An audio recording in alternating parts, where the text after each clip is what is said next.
What I became really excited about the Whitehead is when I realized, as a neuroscientist here, that being embedded in a community that's doing, the best biology out there, that we could come up with ideas that people wouldn't come up with otherwise because they're not talking to each other.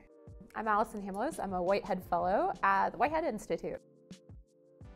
I decided to go to med school because I thought I wanted to be a surgeon, but then I fell in love with neuroscience. So I changed directions and decided to do a PhD halfway through. What I was really interested in doing was using insights that we had from seeing patients to try to understand what's going wrong in brain circuits that gives rise to symptoms of disease. So as a grad student, I studied a brain circuit called the basal ganglia, and specifically dopamine inputs to the basal ganglia, which we know are disrupted in Parkinson's disease.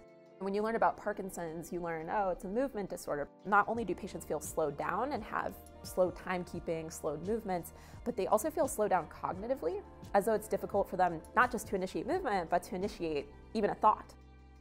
What was particularly striking, though, meeting patients, is that these are problems they have when they're off their medications. But if you start treating patients for Parkinson's disease with dopamine medications, you actually start causing the opposite kind of problems. If you give people drugs that increase dopamine, they can start moving too much.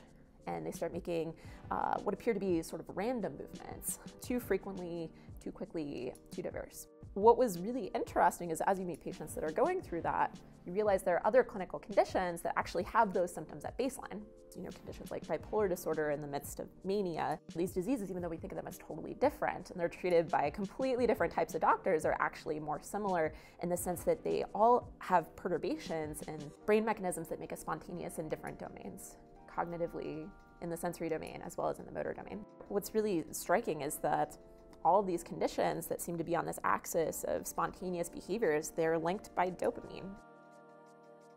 What my lab wants to do is to study neural circuits in behaving animals when they're faced with really hard decisions, like deciding between two really similar options, or deciding to initiate a movement, or trying to determine whether or not they perceive something that was in the environment or not. My lab is interested in doing is trying to understand how animals and people as well make these probabilistic decisions when they're faced with great uncertainty, both in this sort of choosing between two really difficult choices, as well as deciding when we're going to do something spontaneously, as well as deliberating between uncertainty in our sensory space. What we would like to do is be able to understand what are the different specific brain circuits that dopamine interacts with that give rise to these specific symptoms in Parkinson's. You could develop potentially a targeted medication that targets that specific brain circuit that's affected by dopamine. So that's our ultimate goal clinically, is to be able to do that.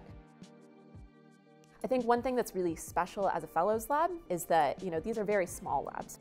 We have the opportunity to have a really special situation where the students work side by side with you at the bench and can actually kind of learn and grow with you, and you can learn and grow with them in their journey. That's what makes all of this fun, is sharing ideas and just having a great community.